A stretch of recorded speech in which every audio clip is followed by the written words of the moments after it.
Ritz-Carlton in Saudi Arabia. Well, briefly, the world's first five-star prison is reopening its doors to the public this Valentine's Day. But with the hotel back in business, has anything changed in the country, which purged its top officials back in November. Let's bring in Salman Bajwa, Senior Executive Officer and Head of Asset Management at Emirates NBD Asset Management. He joins us on the set. Welcome back to the program. Again, as sort of life resumes at the hotel, maybe there are still quite a few people in detention. Conversations still ongoing about how much they need to pay to resolve some of the corruption allegations. Would you say it's moving in the right direction to increase or reduce political risk? Yeah, absolutely. Look, when this thing happened at the outset, it came as a shock, right? So it shocked the markets from a sentiment point of view. It wasn't good, and no one was quite sure, A, how long it was going to go on and how far-reaching it would be. I think we got certainty on that pretty quickly, that it didn't seem to be spreading. The numbers were contained, and now we seem to be seeing the resolution of it. From February onwards, as you said, Ritz is opening up for normal business. Most of those guys have sort of come out of there, and there's only a handful of people remaining. What the markets and what everyone needs out of it is certainty that it's not going to go any further. And I think that's key for markets and for business sentiment. Yeah, we've got a few economists that we've been surveying. They're saying the Saudi outlook is too rosy, even with the new handouts. But before we get into that story, I want to talk about what the Saudis are doing in the United States. U.S. Treasury holders, now we're at record levels. We've put this up on a Bloomberg. Our clients can pull this up. GSpace, hashtag BTV space 8027. So Saudi Treasury holdings at a new high. As far back as Bloomberg data will go all the way back to the early 1970s. What's happening here? Why is that spike occurring when others are offloading their treasuries, like China? Yeah, that's a really unusual one. I think on the face of it, we don't have any public commentary as to what that is. The only explanation I can think of on the spot is really that, what it may be, that obviously the last 2-3 years, Saudi is going through a major structural reform. So potentially all the reserves that they've got, international investments that they would have been doing historically, they're holding back on those and just putting in safe asset for now. So that could be one explanation that you have. We have earnings that continue to trickle in. Some of the heavyweights still need to report in Saudi Arabia. You are quite excited about what's happening, not just with banks, but also with some of the consumer plays, isn't it? But isn't it too early a little bit to be betting on consumer plays? Isn't it this quarter too early for you to see the results yet for the shift in spending from the government? Potentially. Yeah. So what we think is, obviously, last couple of quarters have been pretty lackluster. And by and large, that trend will probably continue for a couple of quarters more. But we are starting to see the first signs of recovery. So yes, you mentioned from an earnings point of view, it's too early. We haven't really seen the signs. We saw, maybe 1 or 2 numbers starting to come through, like extras come through on the consumer side. Fine, it's a smaller player. Year-on-year growth is big, but they were starting from a smaller base. But we do think that some of the solid names like Jarir, like Al Marai, should start to see an uptick. But it will very much still be a case of two segments within a sector in itself, where the stronger players will start probably seeing recovery, where the other ones will probably continue to see suffering. The other story, a lot of the gains, to put it that way, are being driven by the gains in oil price. It's helping sentiment, regardless of whether they're sustainable or not. Brent crude close to $70 a barrel. It's very helpful in a Gulf market. We are looking ahead to events in Oman. Over the weekend, we got an OPEC, non-OPEC meeting taking place there. The members of the group insist that it's too early to talk about winding down the agreement. But the investment banks and the research houses, they're saying we might see that happen sooner than later. Which part of the argument are you on? Yeah, we still think that the cuts will remain in place. Look, from the point of view of, yes, the oil price has come back in, no question about it. But if you think about what was the stated objective at the time that the cuts were instituted, right? It was twofold. One was obviously help the recovery in the prices, but the main part was to remove the supply glut that had, inventory glut that had come into the market. Now, the objective goal there was, or the stated goal there was, to reach inventory levels to the 5-year average for the OECD. We're still 154 million barrels away from that.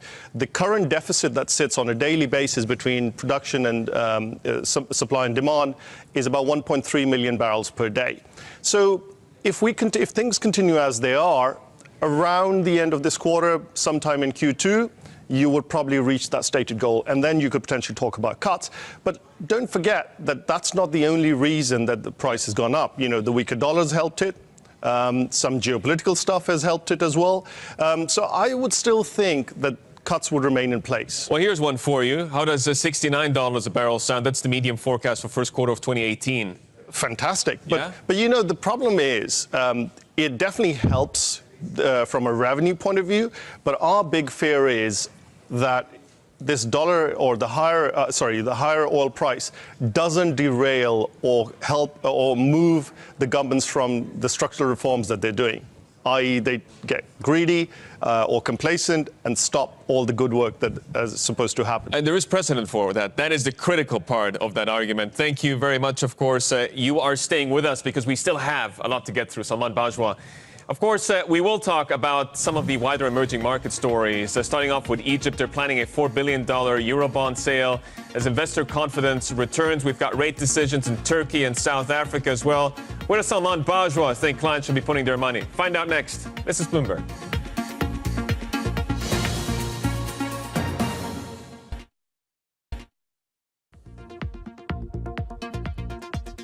It's 8:40 a.m. in Dubai. We're about an hour away from the market open here in the Emirates.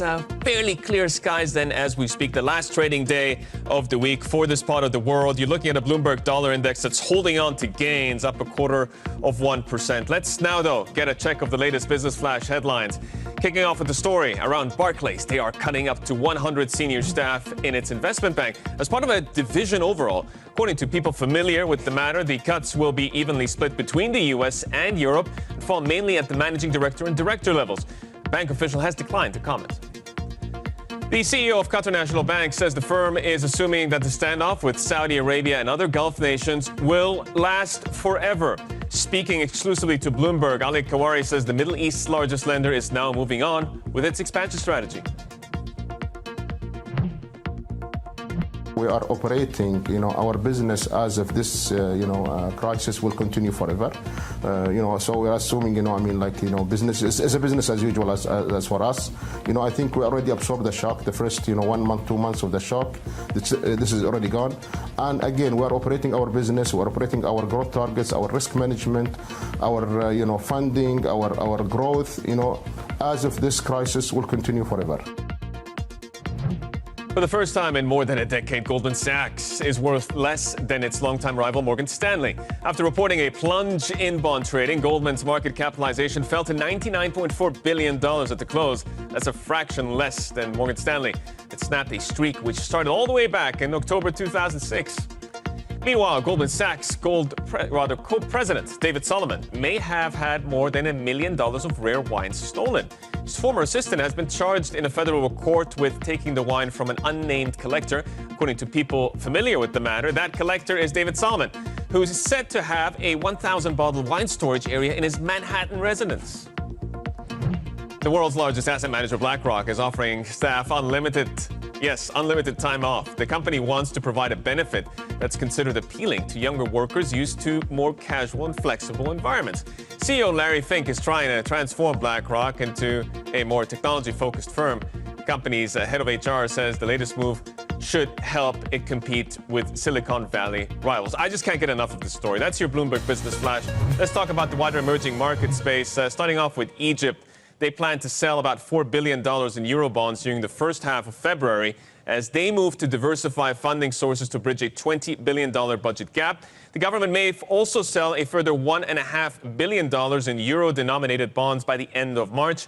With local bond yields above 17%, Egypt has been tapping international markets for cheaper finance. Investor confidence has risen after officials removed currency restrictions, cut fuel subsidies, and secured a $12 billion IMF loan program in 2016. Still with us is Salman Bajwa from Emirates NBD Asset Management. Salman, the Egypt story, is that still one of your favorite plays for the remainder of the year with those kinds of yields? Yeah, it absolutely is. I mean, we've spoken about it before when I've been on, that I've said we've been bullish on Egypt from an equities point of view. And then towards the end of last year, we even participated in the treasuries, the one-year treasuries that came out. Now, what you've seen in Egypt is foreign currency reserves have been going up and up. They've reached 37 billion from almost doubled over time. The currency's kind of held stable. Inflation has been coming down. So yes, we still remain very optimistic on Egypt. From a macro point of view as well, what you're seeing is tourism numbers are going up. We had a blip in the middle where you had that terrorist attack, so there were question marks from a security point of view. But, you know, that's sort of not escalated either. My question is, when global monetary policy continues to tighten throughout the rest of the year, you have a scenario or a possible scenario where you've got a lot of capital that starts moving back home, as it were, back to developed markets. How would this affect markets like Egypt? Yeah, so that's always a risk, right? Whenever that happens historically, EM markets have suffered, and you've seen that in the currency depreciations that have followed. I think this time what you've seen broadly, if we're talking about the broader EM space, countries in that space are much better protected this time because they've done the structural reforms while the going was good. Yes, countries like Egypt, which are still very heavily dependent on foreign inflows, yes, there is a danger there that those could get caught out. The other issues to watch out for in the emerging markets today are rate decisions from South Africa and Turkey. I want to start off with Turkey because we had a lot of sharp political rhetoric between Turkey and the United States around what's going on in Syria. Could this be perhaps the source of an event that has wider implications for the region? Because, I mean, if you listen to what Rex Tillerson, the U.S. Secretary of State, said overnight, that doesn't really bode well for Turkish-U.S. relations or for what might come after. No, so Turkey is one of our biggest shorts at the moment. Turkey, wherever we look, whether it be, like you said, on the geopolitical stuff, whether their internal security situation, or the macroeconomic side of it, none of it is inspiring any confidence. So if you look, for example, at the inflation levels, inflation's way high. You look at the rates. I mean, you just mentioned we've got the rate announcement coming through today. The Turkish central bank's running this sort of unusual situation, to say the least, that you've got the benchmark rate, and then you've got this late window, which is kind of the unofficial grey rate. And there is a good almost 5% spread there. They took that up in December from 12.25 to 12.75%. Yeah.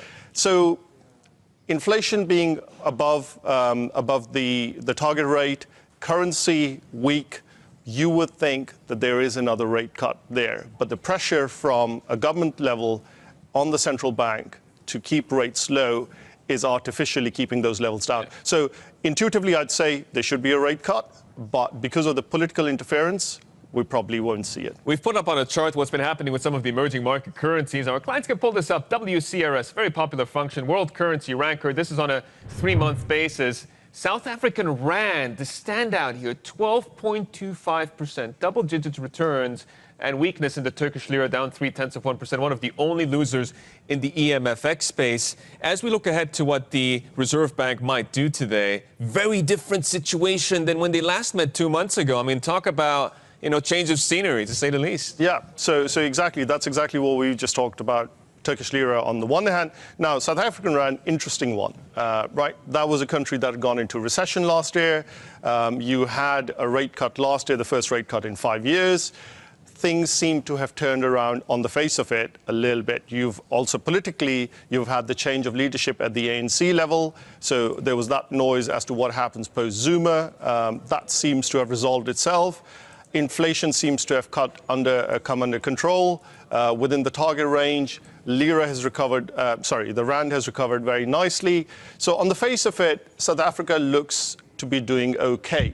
However, we're still pretty cautious on it. There's still quite a few things ahead that we need to figure out. The biggest one amongst them is a potential downgrade. So they are on a ratings watch list.